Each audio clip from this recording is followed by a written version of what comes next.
What if one of the most famous monuments on Earth isn't alone?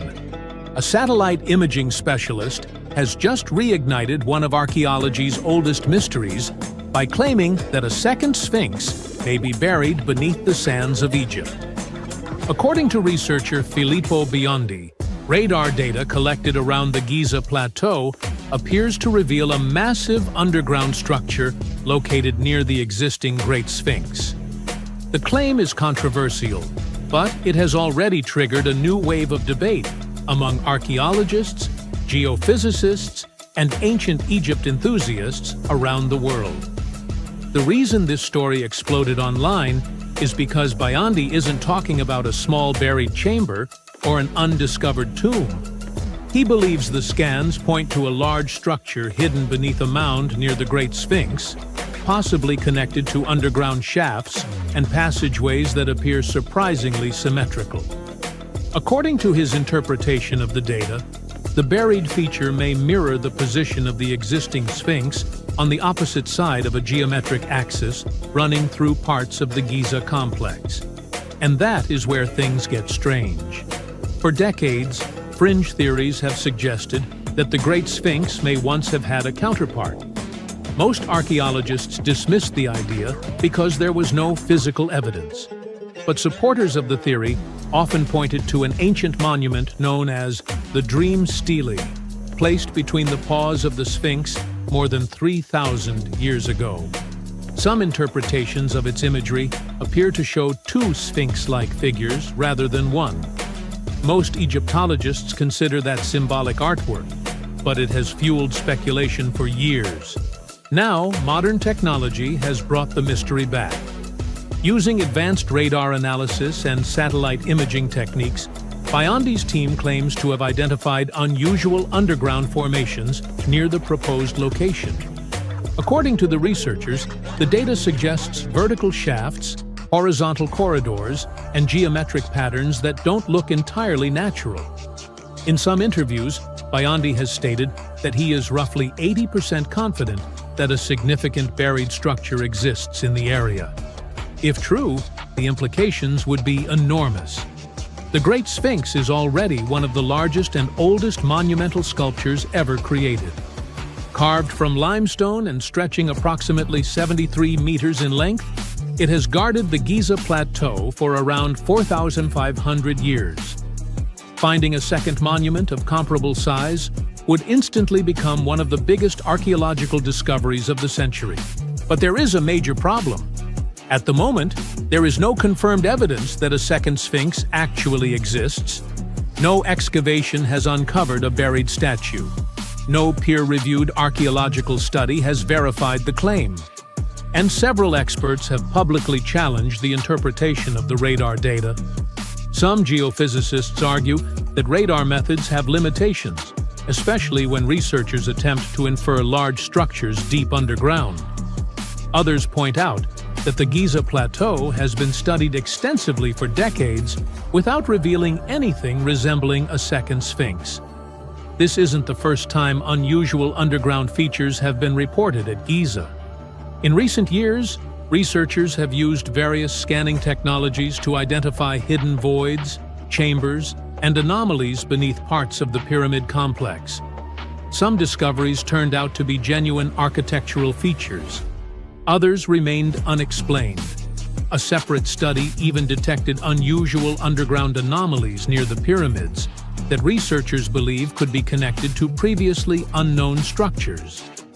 That uncertainty is exactly why this story refuses to disappear. The Giza Plateau remains one of the most studied places on Earth, yet archaeologists continue making new discoveries there. Every few years, improved technology reveals another hidden chamber, unexplained cavity, or buried structure that nobody knew existed. Which means that while the second Sphinx remains unproven, the possibility cannot be completely dismissed until the area is properly investigated.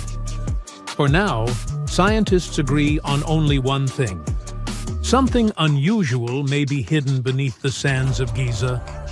Whether it turns out to be a buried monument, a natural formation, an ancient chamber, or nothing extraordinary at all is a question that remains unanswered. But if a second Sphinx really is waiting beneath the desert, it would be one of the most extraordinary archaeological discoveries in modern history.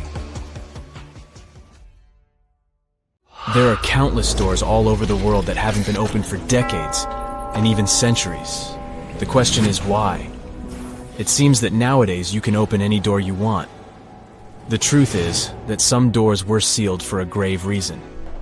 And so far, nobody has found out what treasures and mysteries they hide. Here are 4 doors that keep their secrets all too well. The Taj Mahal. First up, we've got the Taj Mahal in India, one of the most romantic places in the world. Shah Jahan commissioned it in 1631 and dedicated it to his 3rd wife, who he loved like crazy. They were married for 19 years and had a whopping 14 kids together. But unfortunately, she passed away while giving birth to their last baby. Shah Jahan was heartbroken and decided to build an epic tomb to remember her by. The construction took a whopping 20 years to finish. The building has quite an interesting layout. The design is super unusual with these 4 massive 130-foot tall minarets that stand on the corners of a huge platform. They're not just there for looks. Back in the 17th century, architects were having some serious issues with buildings collapsing under their own weight. So, the chief architect of the Taj Mahal made sure to place those minarets as far away from the tomb as possible. And he even tilted them in a way so that if they did fall, they wouldn't wreck the rest of the Taj Mahal. Talk about planning ahead. The Taj Mahal is hiding some crazy secrets. There are sealed rooms all over the place that nobody is allowed to enter. And if you check out photos of the building from the riverside, you can spot 2 basements. But guess what? They're sealed up too. Nobody knows what's inside or why they've been locked up since the time of Shah Jahan. Apparently, there's a good reason why those rooms are off limits. Some researchers think that they were built using marble, which turns into a different substance called calcium carbonate if it's exposed to carbon dioxide. And when that happens, little bits of marble start chipping off like crazy. To make matters worse, there's no air flowing into these rooms. That means that if too much CO2 builds up in the basement, the 4 minarets could collapse. But wait, there's more. Some people think that the body of Shah Jahan's wife can be found in one of these sealed-up rooms in pristine condition. Why not? Who knows what the mysterious rooms might keep? The Great Sphinx of Giza. The Great Sphinx of Giza is shrouded in mystery. It's not just the largest monolith statue in the world, but it's also a hybrid creature with a woman's head and a lion's body that originates from Egyptian and Greek mythology. It's also very ancient. It's estimated to be around 4,500 years old. The construction of this marvel took about 3 years and required 100 workers, who were not slaves and were treated with delicacies like sheep and goat meat. It is also thought that it used to be much more massive than it is now. Archaeologists found huge stone blocks and abandoned toolkits near the site. However, the real secrets of the Sphinx lie underground, near its paws. A group of scientists used a seismograph to detect 2 hidden chambers beneath the Sphinx's paws. Some people think that these rooms might be the legendary Hall of Records, which holds ancient scrolls revealing the secrets of the universe. I mean, that's way cooler than any library I've ever been to. Rumor has it that the Egyptians even had info on Atlantis stashed down there, which is like a super old version of a conspiracy theory. Unfortunately, we can't go on an adventure to check it out just yet. The chambers presumably have 2 entrances, but both remain sealed. The researchers haven't yet received the green light to check out their theory. Let's hope they won't keep us in suspense forever. Sri Padmanabhaswamy Temple. This temple is located in the beautiful state of Kerala in India. This temple is famous for more than just its breathtaking beauty. Underneath the temple there are 6 vaults, creatively named A, B, C, D, E, and F. The enormous iron doors to these chambers add to the mystery of what's behind them. A few years back, the authorities decided to open these vaults to the world, but it wasn't an easy task. You can't just open the doors and enter the vaults. It required a lot of work.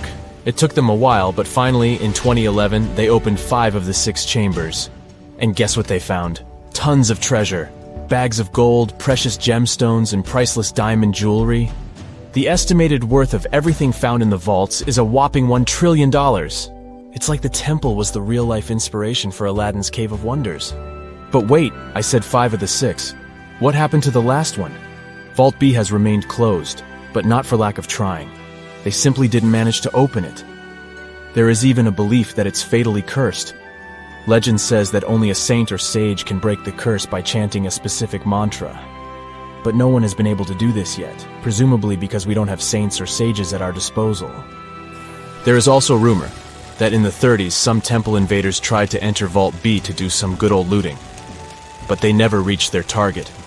Apparently terrible snakes materialized out of nowhere and chased the gang away. But of course, this is just an urban legend, and there is not proof of that.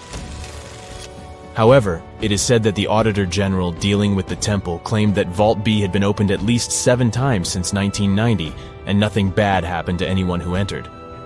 Who knows? Maybe we should send Indiana Jones to check it out. The First Emperor's Tomb. Deep under a hill, completely undisturbed and surrounded by dangerous traps, lies an ancient 2,000-year-old tomb. It belongs to Qin Shi Huang, the first emperor of China. He was born in the Qin state and became king when he was just a boy. But when he grew up and gained full power, he united the warring states ancient China was divided into by conquering them. After that, he created the Qin dynasty. When he died in 210 BCE, they buried him deep underground in a massive tomb. And when I say massive, I mean massive! Back in 1974, some farmers in Xi'an, China, stumbled upon something strange while digging a well, a huge terracotta soldier. This discovery led to an extensive archaeological dig that has continued for over 40 years, revealing a collection of thousands of clay soldiers. The unique thing about these soldiers is that each one has its own unique features, from hairstyles to facial expressions. It's believed that there could be up to 8,000 of these soldiers, but only 2,000 have been found so far. Interestingly, the central tomb, which is believed to be the resting place of the emperor, is still untouched. In ancient records, there are references to a vast underground city that the emperor built, complete with scenic towers, palaces, and whatnot. Sima Qian, a Han Dynasty historian, wrote that the tomb was adorned with treasures and had space for hundreds of officials, but the lack of technology to properly examine the site is what's holding things up. Qin Shi Huang was surrounded by liquid mercury in his tomb, with 2 of the streams representing the major rivers of China, Yellow River and Yangtze. The ancient Chinese believed that mercury could provide immortality, but it could have also caused the emperor's death since he regularly took mercury pills to prolong his life. The dangerous levels of mercury contamination in the soil near the tomb are the main reason why scientists are reluctant to explore it. It could be very dangerous both for people and for the environment. Now, if I had to choose which door to open, I'd probably go for the one that doesn't lead to a tomb surrounded by poisonous mercury. Call me crazy, but I'd like to avoid any potential health hazards. You may think we know the pyramids of Giza. 3 giant pyramids, 1 massive sphinx, and endless desert around them. And then researchers go and find something totally unexpected. Another sphinx buried under the sand. A team of Italian scientists believe this structure could be hidden beneath the Giza plateau. And they also think the entire area may have a huge underground complex stretching beneath the pyramids themselves. This discovery started with radar scans and satellite images. Researchers studied the layout of the Giza Plateau very carefully. The Great Pyramid, the Pyramid of Khafre, and the Pyramid of Menkaure, and the famous Sphinx. That's when they noticed something strange. The lines connecting the pyramids and the Sphinx seemed to point toward another raised area nearby. That mound is huge, around 108 feet tall. That's the height of a 10-story building. It seems to be made mostly of hardened sand. And it's important, because carving a giant structure into bedrock would be much harder. There's another detail making this theory even more interesting. The famous Dream Stele, a giant stone slab in front of the Great Sphinx, shows not 1 sphinx, but 2. For a long time, people thought that was just symbolic artwork. But what if it shows something real? The idea is that ancient builders created two giant guardian statues, but one of them later disappeared under layers of sand. Researchers say that the geometry of the site makes this theory difficult to ignore. The alignment between the pyramids, the visible Sphinx, and the hidden mound appears unusually precise. The patterns just line up too well to look random.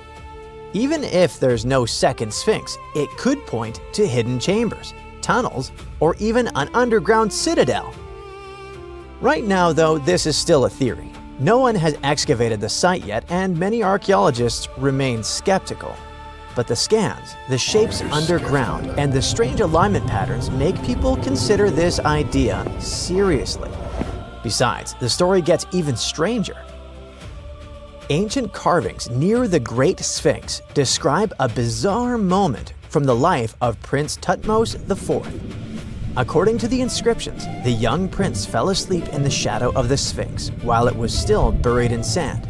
Then, in a dream, the giant statue supposedly spoke to him and promised him the throne of Egypt.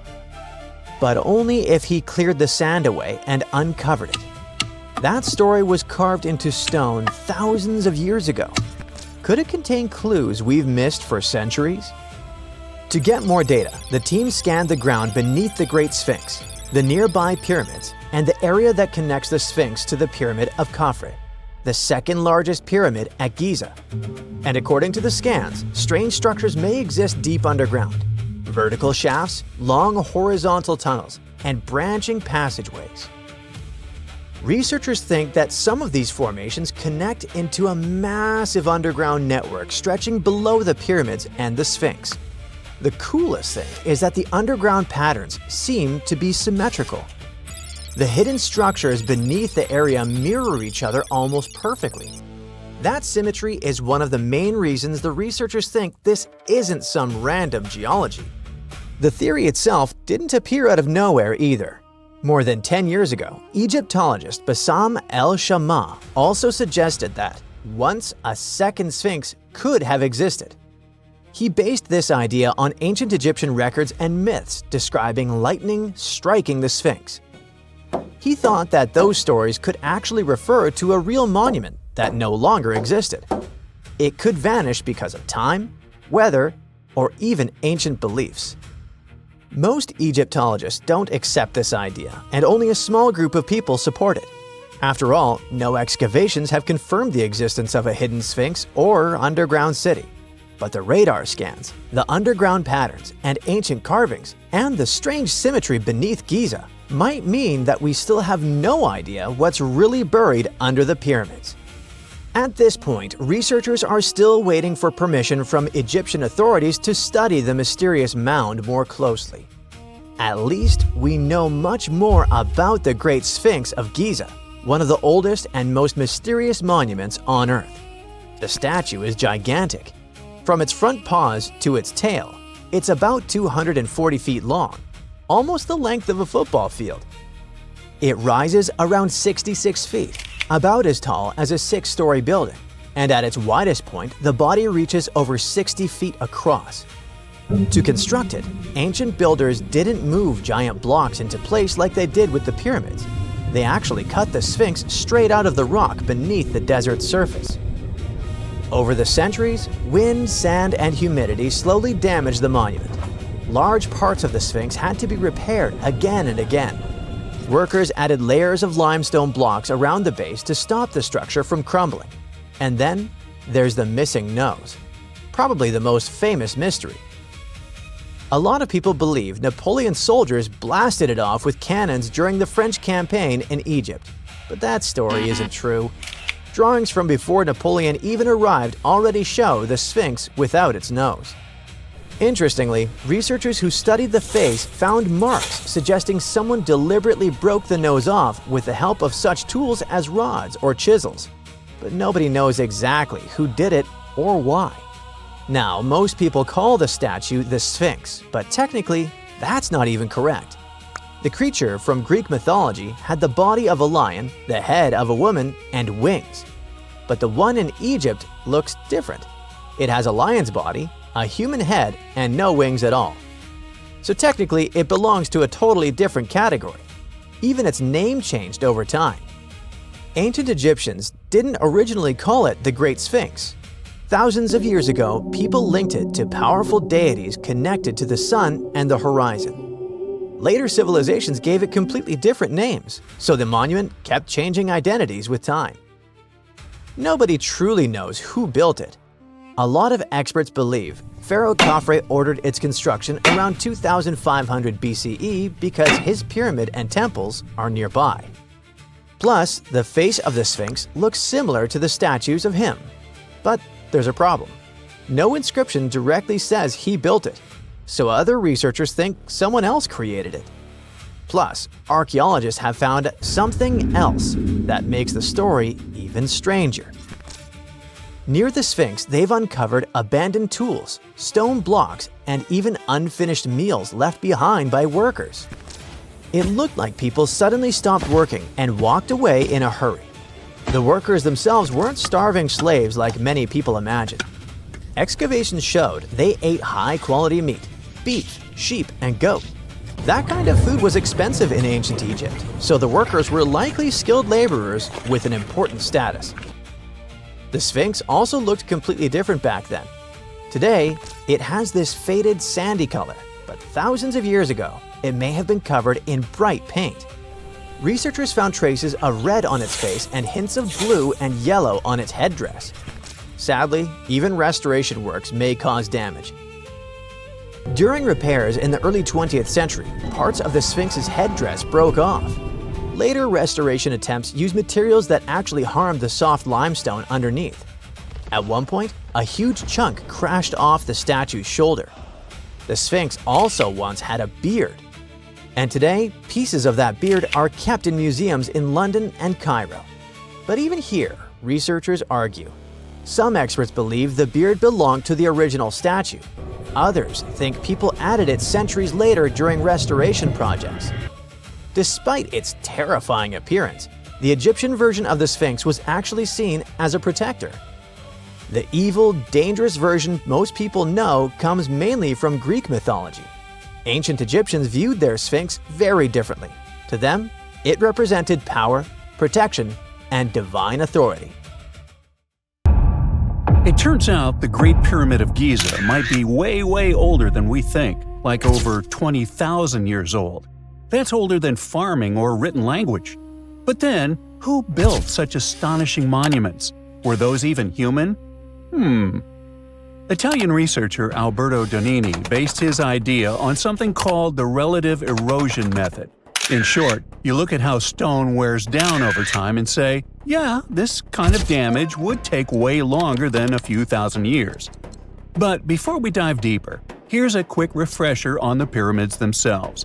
The pyramids of Giza are some of the oldest giant stone structures ever made by humans. Two of them are still the tallest pyramids ever built in the ancient world, and the Great Pyramid of Khufu is the tallest of the three. There's one more reason why that Great Pyramid is special. It's the only one of the original 7 wonders of the ancient world that's still standing today. Now, these pyramids weren't built in one sudden aha moment. A lot of people over many generations worked on them, and you can see their progress over time. Early pyramids have mistakes, weird angles, and structural issues. As for the later ones, they get cleaner and more efficient. It looks like the builders were slowly figuring things out. Each generation solved new engineering problems and got better at it. It's like updates to a smartphone. Each new version is smoother and more advanced. This brings us to the big questions. How old are the pyramids? And who built them? Oh, and how on earth did people move and stack stones that weigh as much as trucks without modern machines? Well, so far we have pretty solid evidence for the general timeline and the workers involved in the process.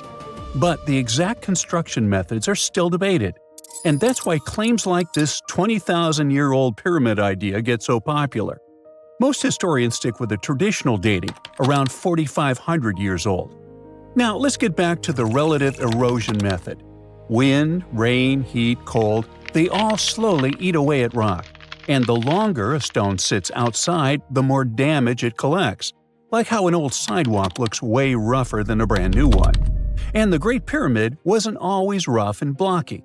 It used to be wrapped in smooth white limestone. But after a big earthquake in the year 1303, Egyptians pulled off the outer stones and used them to rebuild Cairo. That's why parts of the pyramid have only been exposed to the weather for about 675 years. At the base of the pyramid, there's a limestone pavement. Some of it was hidden under those casing stones for thousands of years and only got exposed after they were removed. Right next to it, there's pavement made of the same stone, but it has been exposed since the day the pyramid was built. These different amounts of time in the open turn the pyramid into a natural stopwatch.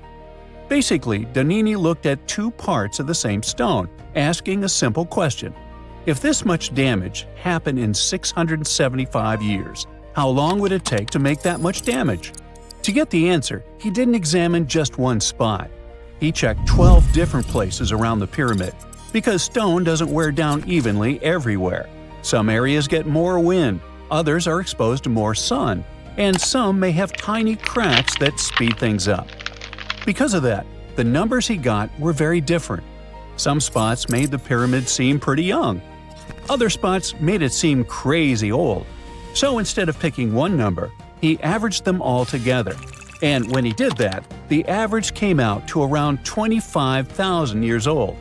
If that estimate is even a bit close, it would mean the pyramid was built way earlier than we think, somewhere around 2300 BCE. Now, Donini doesn't claim this is an exact date. According to his analysis, there's a strong chance that the pyramid is much older than traditionally believed, but it's not a guarantee. So, it's no wonder that a lot of experts strongly disagree with this theory, which makes it controversial. Now, that's a great thing about science. It's based on facts, not whatever is popular at the time. But let's sneak a peek inside these mysterious ancient pyramids. The Great Pyramid is the oldest of the three famous pyramids of Giza, and it's also the biggest. It was built as a tomb for Pharaoh Khufu, who ruled during Egypt's 4th dynasty.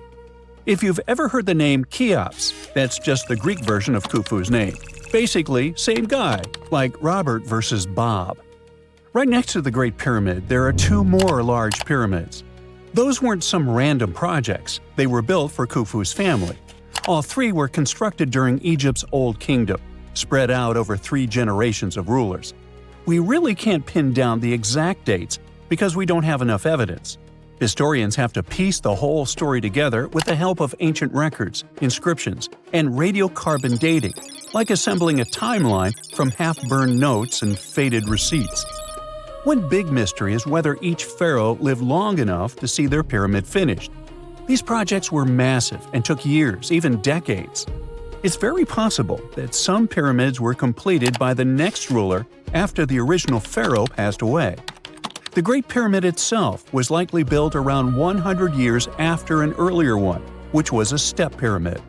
It was kind of a prototype that helped Egyptian builders figure out how to go from stacked steps to smooth-sided giants. But how did they actually pull this off? Because stacking millions of giant rocks into a perfectly shaped pyramid is not something you do when you're bored. First thing we should consider, nobody had really done this before. The older pyramid was more like a giant stone staircase, so cool, but very different. The pyramids at Giza were a whole new level. That's like going from building a shed to suddenly constructing a skyscraper and somehow not messing it up. For one thing, ancient Egypt had it pretty good back then. Every year the Nile flooded, and when the water went away, it left behind super fertile soil. In other words, they had tons of food, more than enough to keep people alive and feed a massive workforce. That extra food powered the pyramid project. The rulers figured out how to organize farming really well. They took that extra food and used it to support thousands of workers. Now, speaking of workers, some people likely worked on the pyramids full-time. Others were farmers who helped out when they weren't busy in the fields. Some people probably paid their taxes by doing labor. Plus, researchers found notes that showed a lot of day-to-day planning. During the wet season, Egyptians used shallow boats to float heavy stones closer to the site instead of dragging everything across land. So, the river was handling a lot of the heavy lifting.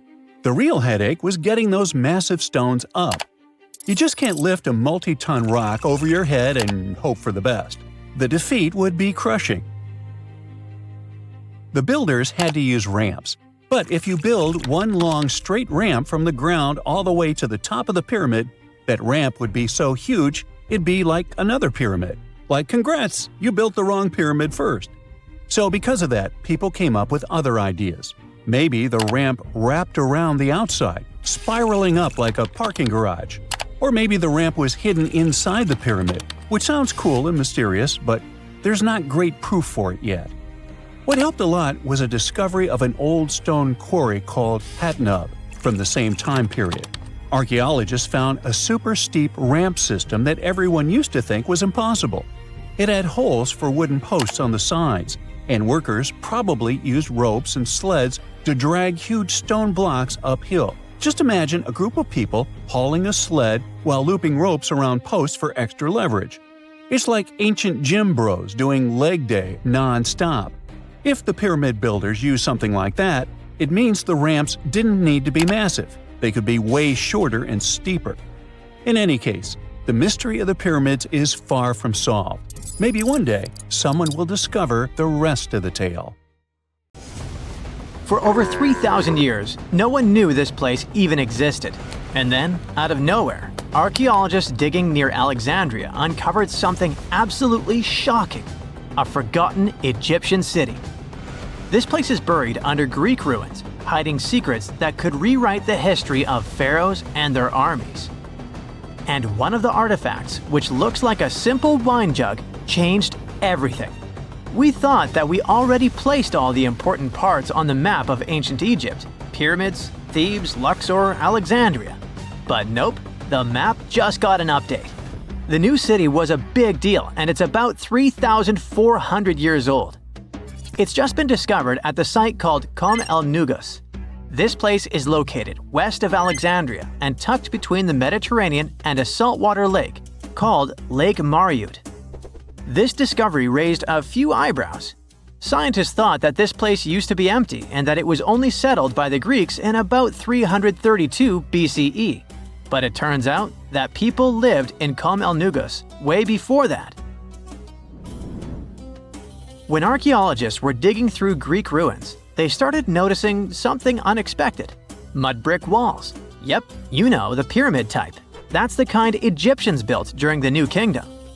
These mud bricks were made from mud, clay, sand, and straw. These ingredients were mixed with water and dried in the sun, not baked. Egyptians used them for thousands of years to build houses, temples, palaces, and yes, the pyramids.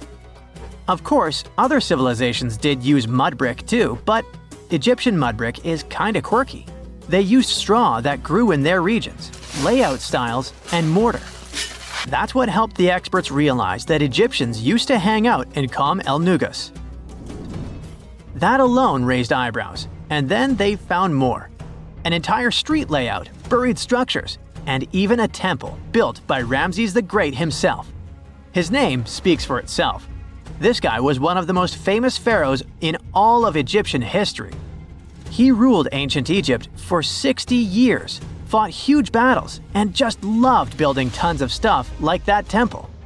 People loved him so much that later pharaohs literally pretended to be him or wrote his name on their buildings.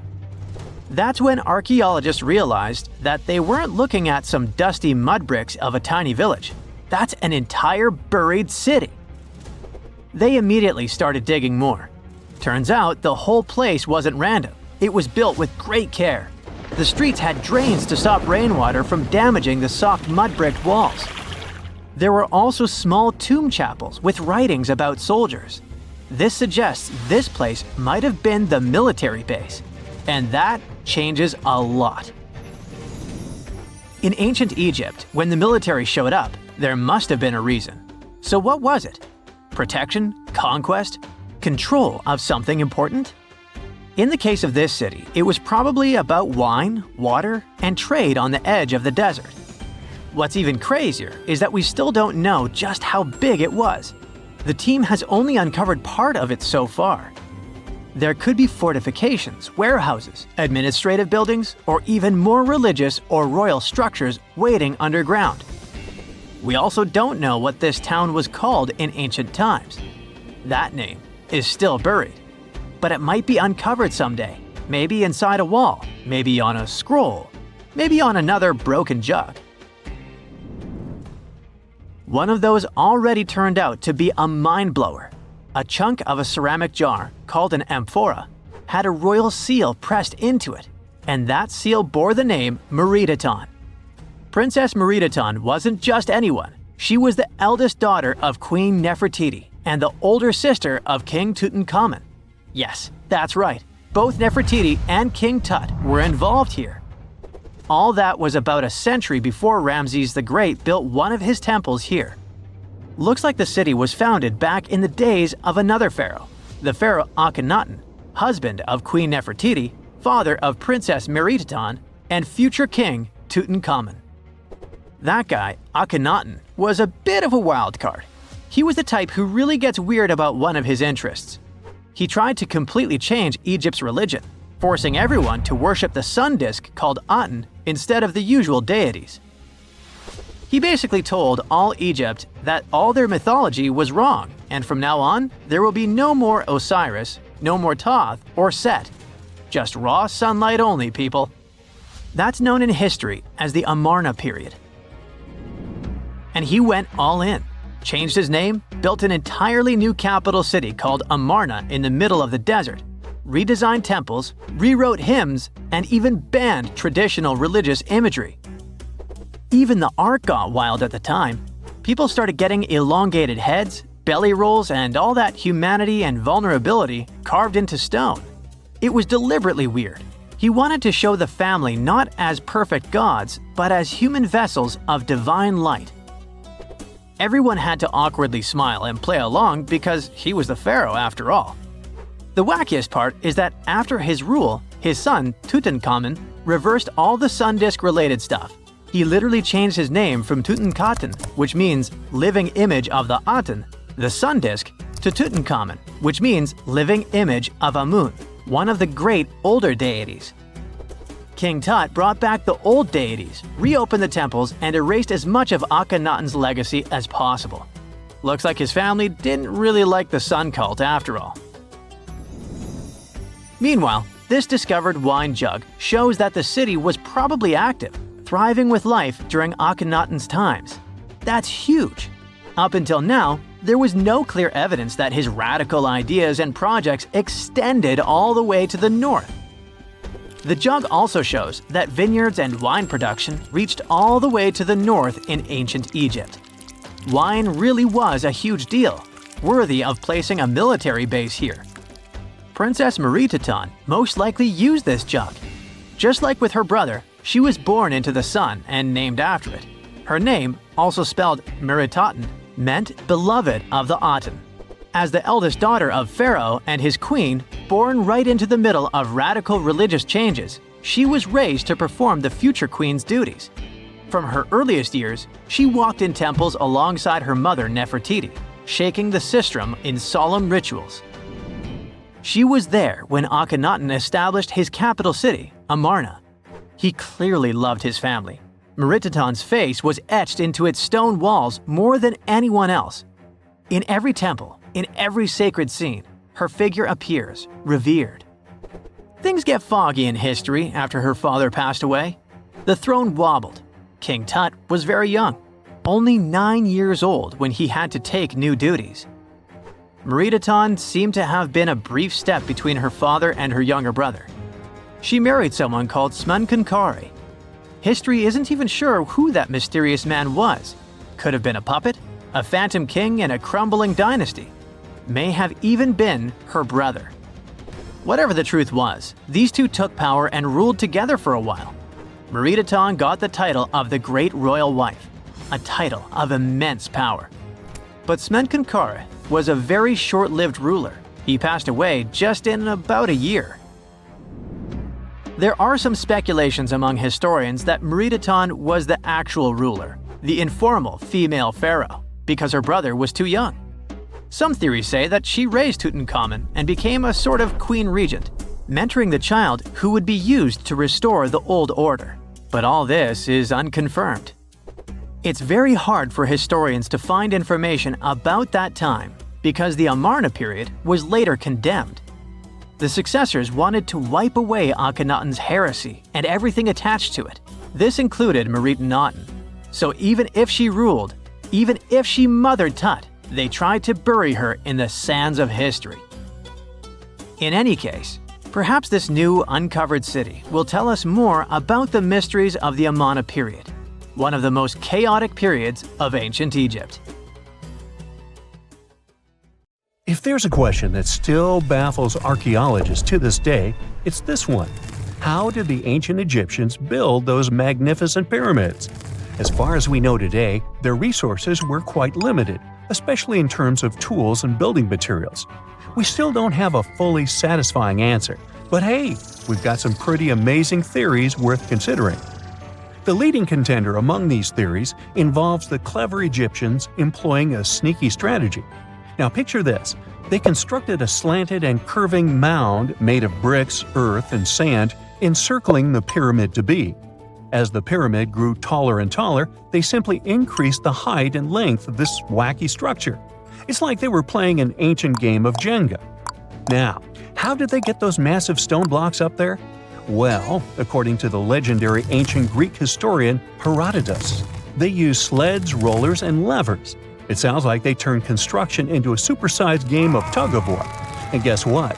Herodotus also claimed that the Great Pyramid, the one from Giza, the granddaddy of them all, took a whopping 20 years to build. There's more. Herodotus also dropped a mind-boggling number on us. 100,000 men were supposedly involved in this pyramid extravaganza. Did they hire the entire Egyptian population? Well, it might not be as far-fetched as it sounds. These men were probably mostly farmers, so they probably focused on the pyramids when there wasn't much work to be done in the fields. Like during the flood season of the Nile River. Obviously, specialists in the archaeological community had something to add to this theory. By the late 20th century, they discovered some evidence that suggests the workforce might have been smaller and more permanent than previously thought. Instead of a massive army of 100,000 pyramid builders, they proposed that a modest crew of around 20,000 workers, accompanied by support personnel like bakers, physicians, and even spiritual leaders, could have gotten the job done. There was also this theory that claimed that the pyramids were actually built from the top downward. It suggested that these colossal structures were nothing more than isolated hills used as quarries. The stones were supposedly drawn from these hills, and over time, competing engineers took charge and transformed them into the iconic pyramids we know today. Now, before you dismiss this theory as a wild fantasy, some folks thought it wasn't completely crazy. After all, there are instances where isolated hills exist, so maybe this theory had a tiny glimmer of truth. Whether it involved ramp building or ingenious work schedules, one thing is clear. Those pyramids have definitely left their mark on history and on our imaginations. Now, speaking of ancient Egyptian mysteries, there's this gigantic unfinished obelisk sitting in ancient Egypt, and scientists are trying to figure out how it was shaped. Now, some people suggest that our industrious ancestors used handheld pounders to get the job done. One expert has a different take on the matter, though. He argues that if we take a closer look at the pattern left behind by the shaping tool, we'll notice something peculiar. The walls of the trenches surrounding the obelisk display a neat and even pattern, which is pretty unlikely if they were pounded away by mere mortal hands. According to this expert, those horizontal striations are usually the result of a tool that takes breaks while removing material, leaving its mark on the surface. But wait, there's more. Imagine the tool being rocked back and forth against the trench walls, clearing away the waste to keep the trench from narrowing. Well, in that case, the tool might have left some funky horizontal striations where it was pressed against the sidewall. This sounds like some fancy technology at play, don't you think? And guess what? The dynastic Egyptians probably didn't have access to that kind of know-how. Another famous Egyptologist from way back also uncovered a bunch of core drills during his adventures. Although the actual drill bits are missing, his collection houses these particular core remnants made of limestone, alabaster, and even granite. These constructions aren't the only amazing thing the ancient Egyptians left behind, though. As it turns out, the Egyptians were the genius minds behind the creation of the handheld mirror. Yeah, that little mirror you use every day to check yourself out. But here's the twist. These mirrors are like pieces of art. They were decorated with inscriptions and figures. But that's not all. The Egyptians had a serious concern with their appearance. They knew the importance of personal hygiene and looking fabulous. So, in their quest for pearly whites, they invented toothbrushes and toothpaste. Dental problems were pretty common back then, and their smiles weren't exactly all white. Dentistry wasn't their strongest suit, you see. Maybe their minds were distracted by all that pyramid building. So that doesn't mean those ancient toothpaste recipes weren't amazing. One delightful concoction included rock salt, mint, dried iris petals, and pepper. Some brave dentists in the 21st century tried it out, and it worked pretty well. Ground-up ash was also used in another recipe to create a tooth cleansing paste. Mint was missing, so that didn't do much for their breath. That's when the genius Egyptians came up with the world's first breath mints. They made tablets from heated spices like cinnamon, and they mixed it with honey. Now, let's shift gears to home decor, Egyptian style. They surely took ornamentation to the next level. While the concept of decorating furniture started in Mesopotamia, the Egyptians cranked it up a notch. They went all out with different colors of ink and even developed various weights of paper. Oh, and let's not forget about those cute little area rugs we all have in our homes today. Guess who came up with the idea? Yep, the Egyptians. They used the versatile papyrus plant to make those cozy rugs. And speaking of trends, the Egyptians loved their knickknacks. They had an assortment of small figurines in the shapes of cats, dogs, and people. These statues were made from various materials, like simple sun-dried mud to the ultimate bling of gold. It all depended on how loaded you were. The Egyptians were also all about farming, and they knew that clean water was crucial for their crops and animals. That's why they came up with some nifty inventions and techniques to make sure their land was fertile and their plants were happy. First off, they had the genius idea of using ox-drawn plows. They had two types of plows, heavy and light. The heavy plow would strut its stuff, cutting deep furrows in the soil, while the lighter plow followed behind, fluffing up the earth. But they didn't stop there. After plowing, the Egyptians would break up clumps of soil and sow the rows with seeds. To give those seeds a good old squish into the furrows, they'd march their livestock across the field, effectively closing up the furrows.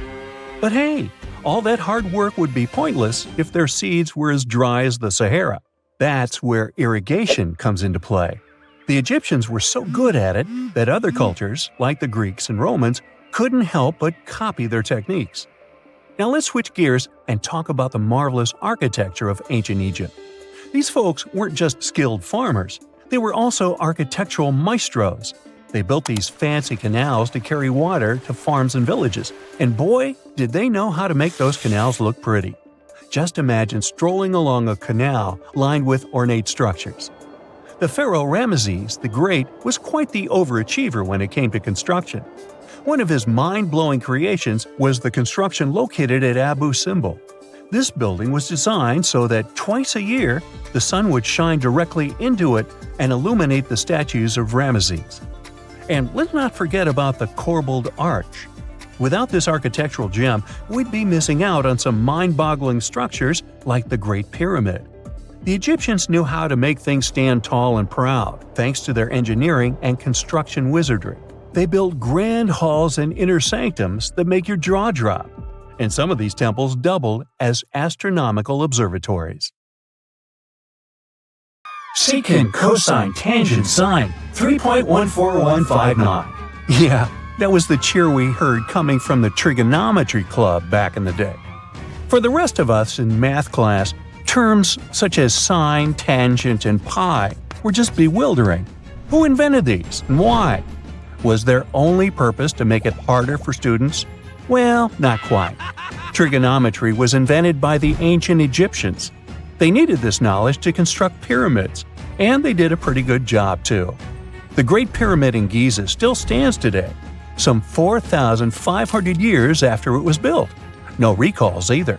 So let's get out of that classroom and on a journey through time to reveal the secrets behind the ancient Egyptians' precision. Here you are, standing on the Great Pyramid's construction site, some 9 miles from Cairo. Well, the city still isn't there, as you're surrounded only by the desert and teams of construction workers. They're transporting large stone blocks weighing 2.5 tons each. They're inside a wooden sled that sits on large rollers. A crew of 8 men rolls these blocks along the ground. You immediately think of the rollers on a supermarket cash register. The principle is exactly the same, but the scale is greater, much greater. Scientists estimate that the Egyptians used 2.3 million such blocks in the Great Pyramid alone. And the block in front of you is one of the lighter ones. The heaviest of them weighed up to 15 tons. But where did all these blocks come from? Most of them originated from quarries around Giza. It's not that impressive, you think, but wait until you hear how ancient engineers transported the granite used in construction over 500 miles to the pyramid. There were no railways or highways back then, but the mighty Nile was always there. Researchers even believe that the Egyptians dug a canal to connect the Nile directly to the pyramid's construction site. All they had to do then was to wait for the flood season to begin, and voila! The rising water levels floated the heavy stone blocks for them. But how did they lift the enormous stones on dry land to stack them up to the top? Did they use oversized cranes? Well, ancient Egyptians worked around this problem, literally speaking. One of the workers is now pointing to the giant ramp going around the pyramid they're building. This is how a mountain road zigzags its way to the top. If the ramp went directly to the top of the pyramid, then workers couldn't pull the stone blocks along it. It would be too steep. Scientists have calculated that 8% could be the maximum incline. So ancient Egyptians just extended the ramp around the pyramid. Again, these are all theories, as the ramp could have been inside the pyramid, as some researchers suggest. The exact building method is still a mystery, guarded by the Sphinx. That's its real name, right? Wrong. As the Great Sphinx is just the statue's alias. You know, the name writers take when they want to hide their true identity, or a singer's stage name. The Sphinx's real name, translated from Egyptian, means Horus in the horizon. That was the name for the Egyptian deity of the sky. The trail of mystery doesn't end there. As a man walks past you with a bucket of paint, he's going to add a touch of color to the Great Sphinx. Researchers found specks of this red color next to its ear. That was some strong paint, as it survived for thousands of years. You are now standing straight in front of the Sphinx. You look up. It's very tall, right? 66 feet to be precise. Now resist the urge to take a selfie. You can do it. Now you notice something else. It looks like the Sphinx is in the center of a giant triangle in the back. That's one side of the Great Pyramid. And no, your eyes are not playing tricks on you. The Sphinx really does sit in the center of the pyramid's lateral face. Here's where math comes in handy. A pyramid has 4 sides, called lateral faces. There's also a 5th face, the base, but that's not visible. It's, wait for it, face down. The Sphinx has one last mystery to reveal: its age. Scientists agree that Pharaoh Khafre built the Sphinx. He ruled after his father, who had built a great pyramid nearby. So both structures were finished around the same time. Let's talk about numbers again. You've heard of Cleopatra, the Egyptian princess described as a woman of great beauty. Hello? She saw the pyramids, but she lived closer to the time of the first iPhone than the time of the people who built the pyramids. Fascinating, right? You can see thousands of people around you. They're working hard to build the pharaoh's tomb. But how many of them are there exactly? One Greek philosopher estimated there were as many as 100,000 workers. Seems like an okay number for such an enormous structure, but it can't be true. Science simply can't back up this number. Egyptologists put the total number of workers at 30,000. And yes, Indiana Jones was one of them, at least on the big screen, but he showed up late. Egyptologists know a lot about the pyramids, but not everything. Not because they don't want to, but because they haven't yet dug up enough evidence. They can only guess how the building process went. First, engineers would arrive to choose the right spot and do the necessary measurements. That's why they needed all that complicated math. Then, it's time for sourcing the material, the large stone blocks I mentioned earlier. When boats deliver them to the site of the future pyramid, workers can finally do their thing. They operated in smaller groups, but there were at least 2,000 of them chiseling and carving away at any given time. Sounds like a typical construction site today? Well, that's because it is, just thousands of years ago. It's amazing what ancient Egyptians were able to achieve with just copper and stone tools. The pyramid is now complete in front of you. But is it the same pyramid we see today? Why is this structure shining bright in the desert sun? Isn't it supposed to be a dusty yellow color? Well, no. Human activity and the elements have completely stripped the outer layer of stones over time. Expert craftspeople polished these blocks using nothing but stone and sand. The end result was a smooth and shiny rock. On the day it was completed, the Great Pyramid of Giza was a perfect triangle of light. Its polished sides acted like giant mirrors, reflecting the powerful Egyptian sun. This is the point where you should put your glasses on, and that shiny thing you see at the pyramid's very top is actually gold. The capstone at the top of the pyramid is called a pyramidion. It was covered in sheets of gold. As you can guess, these were the first stones to disappear. Let's make another stop before we get you back to your classroom. We travel to the British Isles, and no, Stonehenge isn't our destination. It is Newgrange in County Meath. Scientists estimate that the ancient peoples of Ireland built this stone monument around the year 3200 BCE. This makes it older than both Stonehenge and the Great Pyramid in Giza. The function of the circular mound in Newgrange is the same as the one of the Great Pyramid and equally mysterious. The estimated amount of loose stone present in the valley is over 220,000 tons. And it's not just randomly thrown on a pile. The order in which the stones are set makes the structure water-resistant. That would explain how Newgrange had survived for so long. Kinda makes you want to splash out the cash for that waterproof phone case, huh? Well, you're back in your school desk, but today's math lecture is the last thing on your mind. You're thinking about how great the Egyptian pyramids are, and if we have something similar today. It turns out modern engineers are just as impressed with the Great Pyramid as you are. There's a glass pyramid sitting in the main courtyard of the famous Louvre Museum in Paris. The panorama of San Francisco wouldn't be complete without the 48-story Transamerica Pyramid. But Las Vegas went the furthest. There we find the Luxor Hotel. It's so big that it's the third largest pyramid on the planet. And guess what's in front of it? Yup, a replica of the Sphinx. It's 110 feet tall, 2 stories higher than the one in Giza. Yeah, everything's bigger in Vegas. It turns out that the Great Pyramid of Giza is even more advanced than we thought. It can handle earthquakes with magnitudes of at least 6.8, and that's a big one.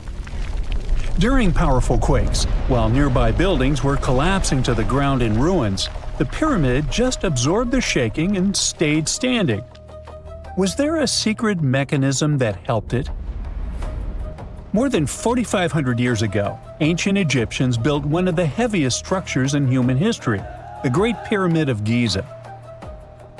Pharaoh Khufu ordered its construction around 2500 BCE, and it took about 26 years to finish. Workers dragged and stacked more than 2.3 million stone blocks, and some of them weighed several tons each. The finished pyramid was about 480 feet tall. It's just a bit lower than the Ritz Tower in Manhattan, which reaches 541 feet. But that might not even be the most shocking part. The pyramid was likely built to handle earthquakes. Recently, researchers from Egypt and Japan decided to study how vibrations move through the pyramid. Now, the pyramid is over 4,600 years old, so they didn't want to shake it on purpose and risk damaging it. But they still managed to test about 40 different spots inside and around the giant structure with the help of special equipment called highly sensitive accelerometers. Their tools measured tiny waves moving through stone. Ultimately, it could help them figure out what would happen if the ground started shaking. It turns out that instead of concentrating all the force of vibrations in one place, the pyramid spreads the energy through the structure. In simple words, it behaves like a giant shock absorber. The vibrations weaken while moving through the pyramid, instead of building up and cracking it apart. Egypt has been shaken by earthquakes many times over thousands of years. Some of them were strong enough to wreck entire parts of Cairo. And while some nearby buildings were badly damaged or completely destroyed, the Great Pyramid is still standing. Scientists say that the structure is incredibly balanced. The huge weight is distributed so evenly that the pyramid remains stable even when the ground moves underneath it. The shape helps too. A pyramid pushes weight downward and outward, and this makes it harder for its parts to collapse inward. For example, in 1992, a massive earthquake hit Egypt. It had a magnitude of 5.9, and its epicenter was about 20 miles southwest of Cairo. It damaged or destroyed more than 129,000 buildings. Old tombs near the Valley of the Kings had to be reinforced so they wouldn't collapse. But the Great Pyramid didn't really care, having lost just one stone. One big reason is the pyramid's design. Its base is enormous, more than 755 feet wide. That wide bottom helps spread out force and keeps the structure stable during shaking. The pyramid is also extremely symmetrical. This helps balance pressure from all sides. Plus, underneath, there's solid bedrock that acts like a super strong foundation. Then, there are the blocks themselves. Ancient builders used huge limestone blocks that lock together like giant puzzle pieces. During an earthquake, such a structure can absorb and spread vibrations. It won't crack apart right away. The Great Pyramid wasn't Egypt's first attempt at pyramid building. Earlier rulers had already been experimenting for many generations. For example, more than 100 years before Khufu, Egyptians built the step pyramid at Saqqara. Instead of having smooth sides, it looked like giant stone stairs. Later, Khufu's father started building larger pyramids with smooth outer sides, much closer to the famous pyramids we know today.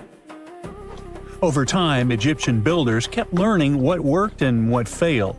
Yep, some later pyramids tried cheap shortcuts. One pyramid used part of a natural hill to save materials. But that made the structure less stable because fewer blocks locked together. Another pyramid, called the Black Pyramid, was built mostly from mud bricks. True, it was cheaper, but also much weaker. No wonder it aged horribly. Rain and erosion slowly destroyed the structure. Some of those later pyramids eventually collapsed completely. But let's get back to the Great Pyramid and its earthquake survival skills. Scientists actually went inside it and measured its vibrations. They studied places like the King's Chamber, the Queen's Chamber, underground tunnels, and hidden rooms above the King's Burial Chamber. They found out that the entire pyramid vibrated almost perfectly evenly from one stone block to another. It means that the whole construction moves together as one giant object instead of shaking apart in different directions. And that's the most important thing during an earthquake. Now, the ground around the pyramid vibrates very differently, at a much lower frequency. So, when the earth shakes, the pyramid doesn't fully sync up with those dangerous vibrations. And that helps reduce the force moving through the structure. Imagine pushing someone on a swing. If your timing matches the swing, it goes higher and higher. But if the timing is off, the movement weakens. The pyramid seems to work the same way with earthquakes. Scientists also discovered something else inside the structure. Above the King's Chamber, there are several small relieving chambers. And no, they aren't bathrooms. Before, many people thought that they only helped support the weight of the ceiling. But now, researchers believe that those chambers may also help weaken earthquake vibrations before they reach the most important inner rooms. In other words, the pyramid must be redirecting and softening shock waves inside itself. Overall, the pyramids are much more amazing than we think. They aren't simply giant tombs built by slaves. Archaeologists found entire workers' villages near the pyramids. The builders had houses, food, medical care, and organized work teams. They were skilled laborers and got paid for their work. They needed those skills and a lot of strength. After all, some of the limestone and granite blocks weighed 80 tons. That's heavier than a fully loaded semi-truck. And they came from quarries miles away. So, how did the workers move them? Well, one theory claims that they used wooden sleds moving on wet sand, or probably there were special lubricated paths. So far, we haven't figured this mystery out yet. The pyramids also look completely different back then. Today, they look kind of rough and dusty, but originally, they were covered in smooth white limestone. It was polished so brightly that the sunlight reflected off the pyramids like mirrors. Inside the Great Pyramid, the temperature stays close to 68 degrees Fahrenheit almost all the time, even when the desert outside gets scorching hot during the day and freezing at night. The massive stone walls work like giant insulation. The Great Pyramid also lines up almost perfectly with north, south, east, and west. That means the ancient Egyptians understood astronomy better than most people think. The pyramid might have even been an observatory, not just a tomb. Now, there's another mystery of the Great Pyramid: hidden chambers. Using thermal cameras and muon radiography, researchers have detected empty spaces inside the pyramid. But we can't reach them yet, so no one knows what's in there. Of course, there are theories: secret rooms, lost knowledge, hidden chambers, or something that could change how we see the pyramid completely. Because the strange part is, even though the pyramids are supposed to be tombs, no one has ever found a mummy inside the Great Pyramid.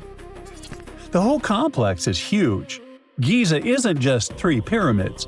There are smaller satellite pyramids, temples, worker villages, and long walkways connecting everything.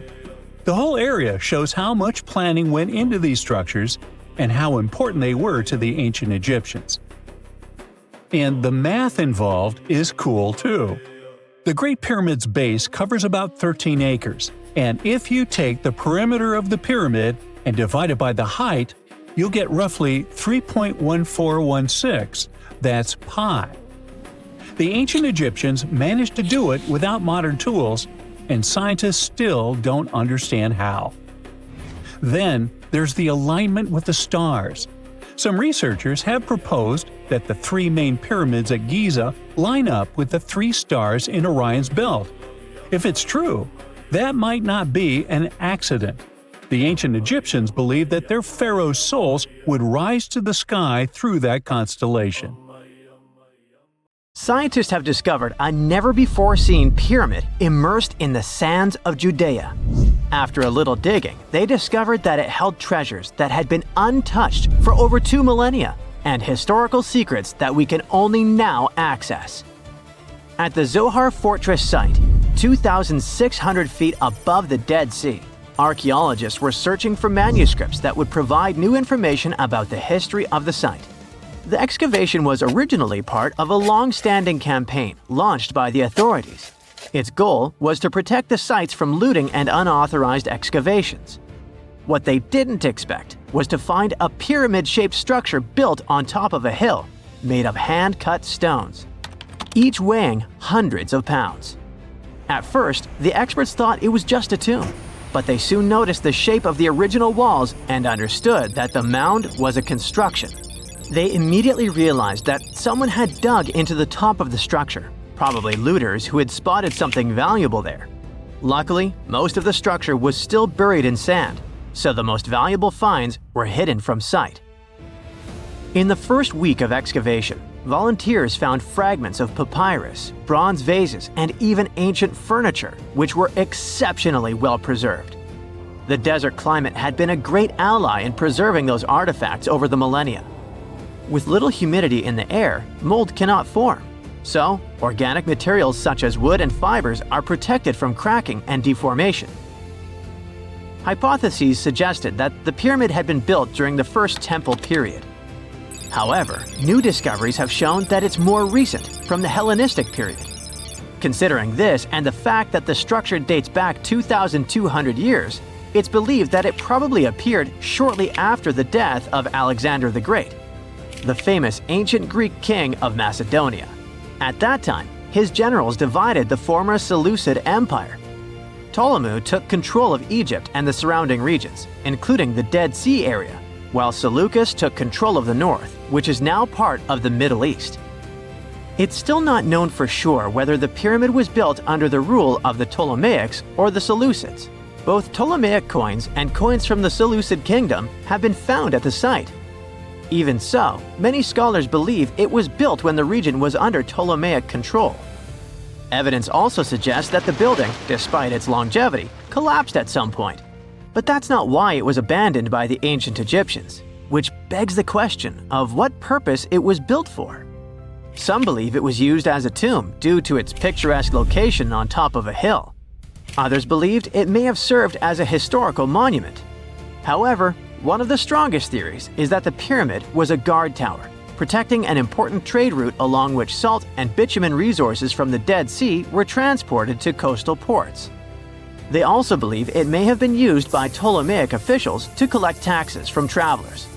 It would be something equivalent to our modern-day toll booths, or even port inspection agencies. Although the contents of the papyrus documents remain a mystery, it seems very likely they were written using the Greek alphabet, and some experts believe that they may have been tax documents, which would make perfect sense, given the theory that the pyramid was a guard tower. The team calls it a fascinating historical mystery that the dig is helping to unravel, but the find is just a grain of sand in an entire desert. The dig is part of a larger project that's been going on for a long time. And in the last 8 years alone, it has scanned 111 miles of desert cliffs and identified approximately 900 caves within that radius. Using rappelling equipment, advanced technology, and specialized documentation methods, archaeologists discovered thousands of rare items, such as hidden scrolls, woodworking tools, carpets, leather goods, and even treasures. For them, the Judean desert is an ancient vault just waiting to be opened to reveal its secrets. A few years before they found the mysterious pyramid, they discovered a cave that had served as a refuge for Jewish rebels almost 1,900 years ago. The site was about 262 feet from the top of a cliff, and because of its difficult access, it hadn't been explored yet. Inside, they found previously unpublished fragments of the Dead Sea Scrolls that contained religious passages written in Greek. 11 lines of text were reconstructed thanks to the good condition of the papyri. So, scientists were able to identify their etymological content. Probably the best thing, there was no problem with preservation. Thanks to the dry and hot conditions of the desert, the artifacts were in impeccable condition. And there were other historical treasures there. The teams found rare coins, a partially mummified skeleton over 6,000 years old, with skin, tendons, and even strands of hair. There was also a giant basket made of plant fibers, considered the oldest in the world, more than 10,000 years old. With a capacity of up to 26 gallons, it was made about 1,000 years before the invention of ceramics. Speaking of historical treasures, there's another one that has caught the attention of the scientific community. A small piece of fabric that is around 3,800 years old. But it's more than just simple fabric. Dyed with the rare scarlet paint mentioned many times in ancient religious texts, this find is the oldest known evidence of fabric painted with a dye made from insects, known as scarlet worms. This is where the intense red hue comes from. It was a highly valued color, like royal blue and purple, because those insects lived in oak trees and could only be harvested for a short period during the year. So, those dyes were reserved for sacred fabrics, such as priests' clothes, marking status and religious importance. And although this discovery had great significance for archaeology, its size was actually tiny, measuring less than 1 inch. The fragment was discovered in 2016 during excavations in the so-called Cave of Skulls, but it's not known exactly how this fabric got there. According to experts, it's evidence that people knew how to dye wool fibers already 3,800 years ago or so. It also provides us with proof that the ancient textile industry already used animals at about the same time people began to create written sources. Fabrics painted using this type of dye were recorded in more recent periods. But what makes this piece really special is the fact that it is much older than any other. Another important discovery was made in 1980, when scientists found a seed that was over 1,000 years old, which turned into a mysterious tree named Sheba.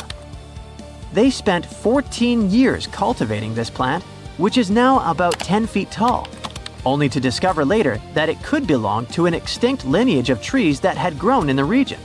The seed dates back to a period between 993 and 1202 CE, and they believe that Sheba may be a biblical tree commonly associated with healing.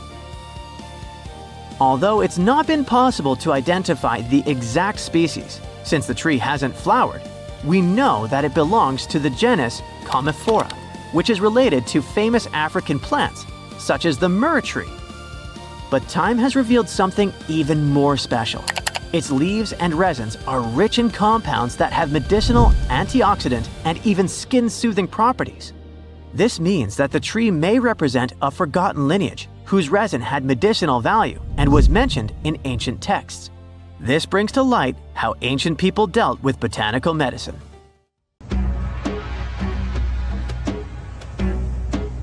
This is not a dune set. This is a very real desert in Niger. Jado was probably built by the nomadic Sao people and is filled with ksars, which are fortified houses made of salt and clay, with giant walls and secret passages. Located deep in the desert, it was once a vital stop for trans-Saharan caravans, but is now a hotspot for smugglers and bandits. The site has been off-limits since 2002 due to its dangers. The origin of the ksars remain a mystery. No archaeological studies have been conducted, leaving many questions unanswered. Even today, shifting sands reveal and conceal parts of these ancient ruins, fueling local speculation about what might still be hidden beneath the desert. Speaking of connective tunnels, scientists were blown away by the discovery of lava tubes in Saudi Arabia. These underground passages form when molten lava cools down. Researchers believe that ancient nomadic groups may have utilized these tunnels to survive the super harsh desert climates. While excavating the tunnels, archaeologists uncovered artifacts, rock art, and skeletal remains. The art and animal bones show that the people who used the tunnels were probably sheep and goat herders. They're still piecing together whether these groups lived in the tunnels for extended periods or just used them as temporary shelters. The Great Pyramid of Giza has been standing for thousands of years, but it's still hiding secrets. Using special scanning technology, scientists found 2 hidden structures under an ancient burial ground. The first is a shallow L-shaped structure, and below it is a much larger space that could be a final resting place or a chamber. The smaller structure was filled with sand on purpose, while the deeper one might be an empty chamber. Experts believe the two are connected, possibly as an entrance leading to a secret chamber.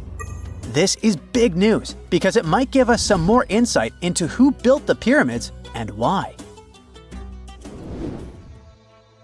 The world is full of ancient writing, but some messages refuse to give up their secrets, like the mystery of the Bashplemi tablet.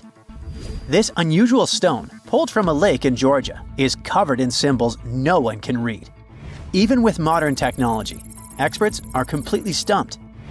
The tablet is about the size of a book, with 60 symbols carefully carved into its surface, but 39 of them don't match any known language.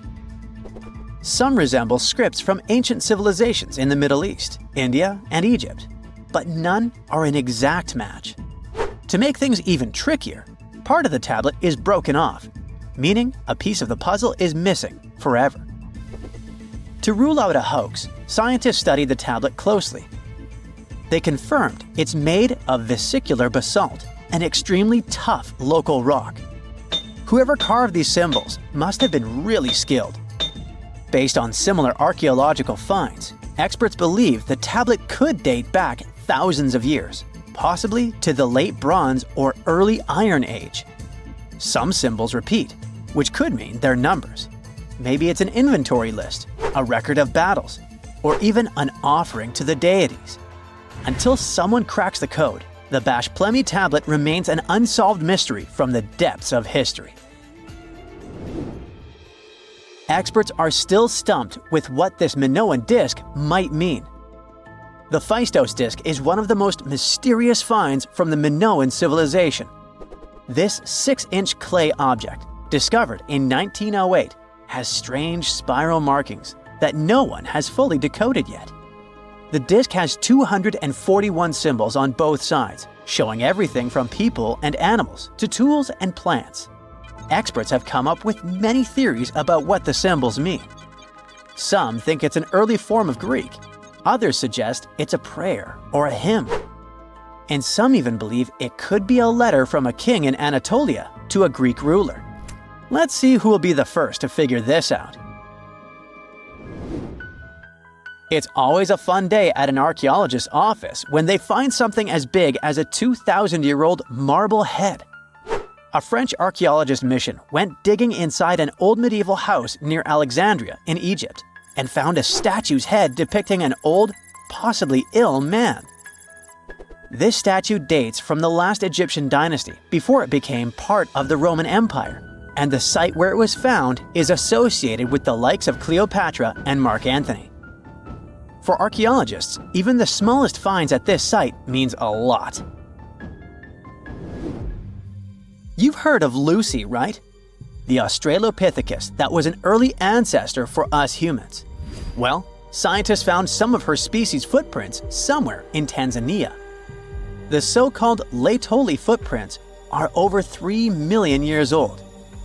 The trail stretched 88 feet and has about 70 footprints, left behind when a bunch of early humans walked across some wet volcanic ash.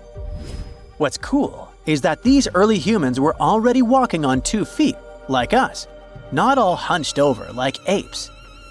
The close spacing of the prints shows they probably had short legs and a shorter stride than we do today. In an ancient Egyptian temple, archaeologists uncovered a shrine unlike any other, a place dedicated to falcons and 2 mysterious deities. One deity had a falcon's head, while the other wore a crown with a sun disk and cow horns.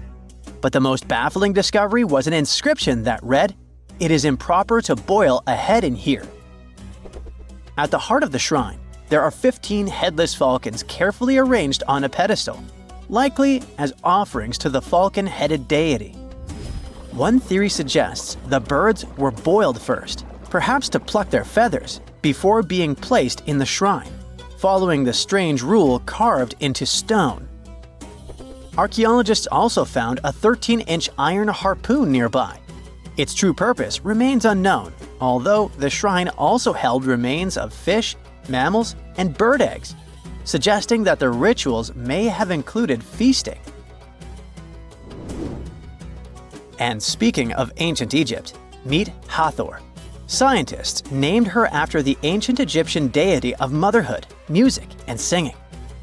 This wooden statue, housed at the Metropolitan Museum of Art, was thought to be just a beautiful artifact, until a surprising secret was uncovered. Using an X-ray machine, experts found a mechanical operating system inside it, with pulleys and axles connecting her shoulder to her left leg. When activated, the system made her hand raise and lower, an engineering marvel from over 3,000 years ago. The statue was created during Egypt's Middle Kingdom, around 1800 BCE, and is often compared to 19th century automata due to its advanced design. It's believed the statue was used in religious ceremonies, symbolizing Hathor's role in dance and music. An unexpected discovery happened in northern Kuwait, where a Kuwaiti-Polish team uncovered a mysterious 7,500-year-old statue. The statue features an elongated skull, no mouth, narrow eyes, and a flattened nose. This feature is thought to be an Ophidian figurine, named after the Greek word for snake, and it was likely made by the Ubaid culture, a civilization known for their pottery skills. While no one knows exactly what role this weird statue played, it might have been linked to rituals or symbolic practices. Some scientists think these figurines, found in homes or final resting places, were tied to important cultural beliefs. We couldn't mention unresolved mysteries of this world without speaking about these elongated skulls. In the deserts of Peru, researchers uncovered 5 ancient skeletons, 2 with unnaturally elongated skulls.